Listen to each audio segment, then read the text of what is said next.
With panel 2, we're going to just continue to expand and on the topic from this morning, and we have representatives from an operator, 2 OEMs, and from a leasing company. So Will Jacobs from Cougar Helicopters is Safety and Quality Manager. Susan Griffin from Bell, Executive Vice President, Commercial Business. Jeff Hankey is Vice President, Quality and Aviation Safety. And Jeff is a pinch hitter for Dana. Jeff, thank you for stepping in on short notice. And I told Dana that he can't believe how many times I was going to use his name over the 2-day period. Well, Dana said this, Sikorsky could do that. So back me up, Dan. And Mark Kelly, Chief Commercial Officer for Lobo Leasing. So Mark, let's start with you. Sure. The leasing companies have come into the helicopter space over the last several years, and your presence is felt. Where would you like that presence to be more impactful, and what are some of your concerns that you're seeing in the industry today? Certainly, safety is right up at the top of what the leasing community would be concerned with. There's an absolute direct correlation between the highest standards of safety and what our business is ultimately looking for, which is a good return on our investment. If we have a situation within our industry where some of our assets are afflicted by significant safety events, that ultimately is going to wipe out value within our investment. So we're here, all of the leasing companies are here in the room and represented, and I'm delighted to see that. And although we're really a second tier within the community, we're not a primary stakeholder accountable for safety within the helicopter community. We do feel that we have an important part to play in supporting the activity of HeliOffshore over the last few years, and also going forward, we think we can continue to be an important part of improving safety in the industry. I come from an operational background. I was an accountable manager for an AOC for a number of years, and prior to that, I was involved in flying the aircraft. So I've seen this industry from a lot of different angles, and I think one of the most things that's giving me encouragement in the last while is actually seeing what's happening with HeliOffshore and seeing the amount of brain power, and I'm a very small part of that, that's come into this room with the view to improving safety going forward. It's very commendable work. And I think in 5 years' time, this group of people will be here and will be able to look back on what's happened and say, yes, we did make a difference and we did improve safety. And as a lessor, that's highly valuable for us in terms of what we're doing. Mm-hmm. Okay. Mark, can you comment just a minute on, from our perspective, moving helicopters around the world is sometimes a very difficult proposition in terms of onboard kit and how the helicopter is outfitted. From a leasing standpoint, how does that impact what you're doing? It impacts quite significantly. I think Tony mentioned earlier on, you identified that there's some equipment within the industry that you no longer want to use. And transitioning that equipment out of oil and gas and into other activities like utility helicopter flying or other missions is really part of what the leasing community does within the helicopter industry. And it is very challenging. If you take a helicopter that's rolled for oil and gas operations and you want to move it into another activity like search and rescue, that means taking that aircraft out of service probably for 12 to 18 months and making an investment in it similar to probably what it originally cost, by maybe 50% of that original cost. That's a very challenging thing for us as lessors to do, to have idle equipment that's not working and earning revenue for us. And it's hard to justify the investment without knowing what the outcome will be.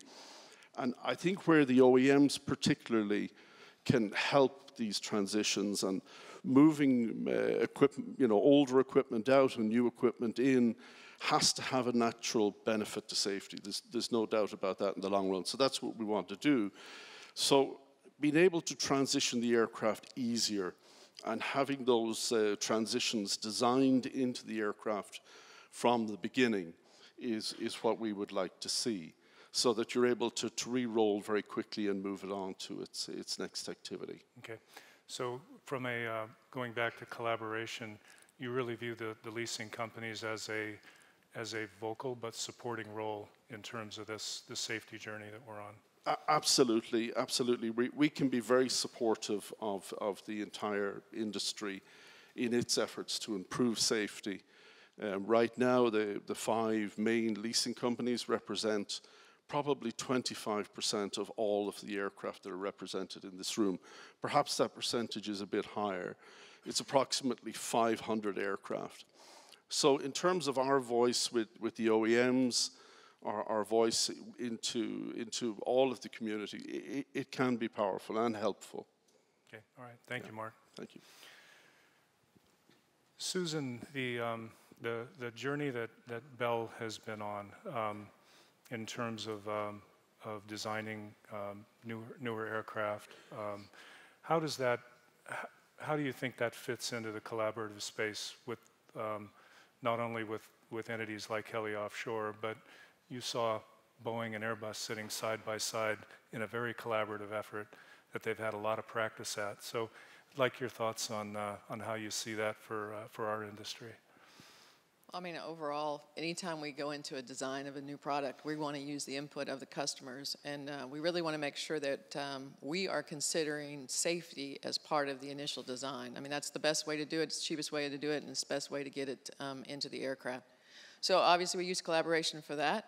I think that as we move forward, we also need to make sure that we're better aligned with the activities within HeliOffshore. We've talked about the FCOM. I think that's very important. That's the next step that we're moving forward with, to understand within the new products, how do we introduce that so that everybody knows how best to operate the aircraft. And I think, we're going to talk a lot tomorrow about data. And I think that that's probably the next step too, with the operators collecting a lot of data on the aircraft. How can we as OEMs take that data and work together as partners to come up with solutions in order to improve the overall reliability and safety of the aircraft? Mm-hmm. Okay, thank you.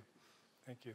Will, the voice of the operator, can you share with us some of your thoughts on what you've heard today and how you think as an operator it fits into the larger scope in terms of collaboration and safety? Yeah, sure. Gavin, I have a slide, if you could put it up. Okay. A couple of months ago when Gretchen first contacted me about, she said, well, you guys do some of this collaboration stuff. You're a small operator. Can you tell us what you're doing and why you're doing it? And we talked about it, and I explained to her that, we are a small operator, but in terms of the safety output, our customers don't give us any credit for being a small operator. We're expected to have the same enterprise system that everyone else does, and it makes sense. Otherwise, we're not going to be in business. Then I talked to her about, we try to do the collaboration bit, and we've tried to leverage HeliOffshore since our participation, and it works. And then I explained to her a graphic that I use. I actually gave it to her, a graphic that I use to convince our own folks how we do the collaboration. And it was around a stick. It's got a blunt end and it's got a pointy end. And the pointy end represented the flight line, where you get the operational safety results. The blunt end took us all the way up to the regulators. And I used it to show that as you go from the blunt end to the pointy end, that's how you get the real impact of safety. But as you go from the pointy end back to the blunt end, that represents the group of us that have the potential to influence safety. And she thought that was okay, but then she said, you can't use a stick. You got to be a little bit more eloquent than that. And she said, what's wrong with you Canadians? Everything you want to use a stick for. And I explained that it's a mechanical advantage or a leverage in the end. So I took away the stick and I tried to put it into a triangle and circle, because in physics you can explain just about everything with with a triangle and circle. And this is really the same thing. And what we were, and I'll put up one more, and the message I was trying to convey, since our participation in HeliOffshore, and you see it now with more than 100 members, everyone that we need to collaborate with for Cougar business is in this room today.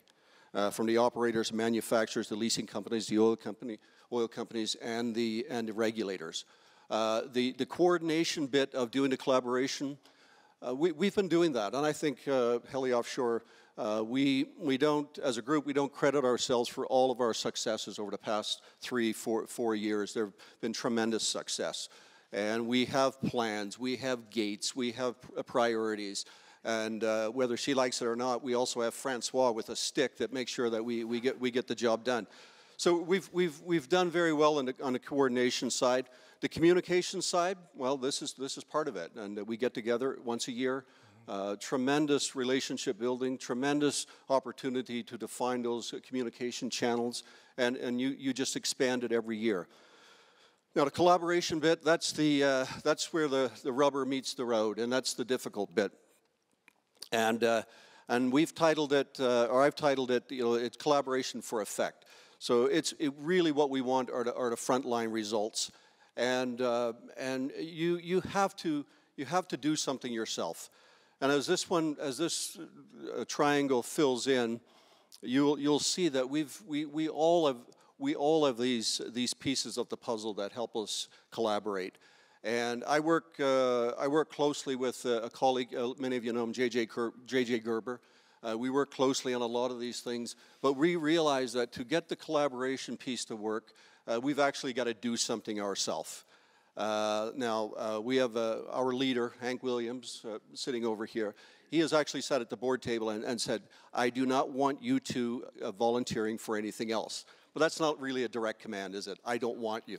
So we get on with it. And just last week, we were able to organize it's a regional or a local collaboration group where we brought in, we got together with our colleagues from CHO, formerly HNZ, CHC. We brought Transport Canada. We brought the local regulators from Newfoundland and Nova Scotia. We got together and we talked about a whole bunch of stuff. And what we brought out of that, the action plan that we've taken away from that, I think we can pay it forward to some of the things that we're doing as a bigger offshore community. So our message on delivering frontline results is you really got to commit to it, and you got to roll up your sleeves and you got to do something. And if you're anywhere in this, from the operator through to the regulators, you got to be able to take some initiative yourself, and you got to look down one, you got to look up one, and you've got to just reach out, because our experience is that everyone is looking to do this, and we're looking to leverage from it as well. Okay, well, thank you very much, Will. And I like the collaboration for effect. That was Will's idea. That was, I like the term. Yeah, thank you. Jeff, comments from you about collaboration and where you see Sikorsky, and you collect a tremendous amount of data, I know, and how do we put that to good use? Yes, first off, those who don't know, Dana does send his best. Unfortunately, he had a death in the family, couldn't travel for this, but he does send his best, and I'll have to thank him for putting me on a panel on my first HeliOffshore. I really appreciate that. I would actually first like to start with sharing what my takeaway is already, just being here for a day, and that is how impressed I was that the biggest word up there on the very first chart was passionate. Sikorsky Aircraft's incredibly passionate about safety, to the point that we actually have our motto in the company is exactly about that. If anybody knows our motto, besides the Sikorsky folks in the audience, we want to pioneer flight solutions that bring everyone home, everywhere, every time. Sounds a lot like some of the previous panel, doesn't it? Right. That's what we want. Everybody, everywhere, every time to come home in our products. And that sort of passion permeates our company. It's something we take incredibly serious. We try to pioneer things. HUMS is what's driving the data, right? We're trying to pioneer things where that mountain of data and that big data that gets processed allows us to take the next step, right? We are incredibly proud of the S-92. We think the accident rates are incredible on the S-92, approaching the fixed wing, but not good enough. We're not there. I loved the point on the earlier panel about people should not be wearing cold suits to get in the aircraft. That's where we want to be, right? I got on the plane looking like this for Delta to get here. That's when I think we know we've made it. And I think that's where we should be looking. And it takes analyzing the incredible amounts of data that are coming off the HUM system, not only back at the home station, but I also would like to maybe see if this group feels a common approval that there should be real-time HUMs. That should be something that if the aircraft's smart enough to tell the pilot something's going wrong, we should be smart enough to use real-time HUMs.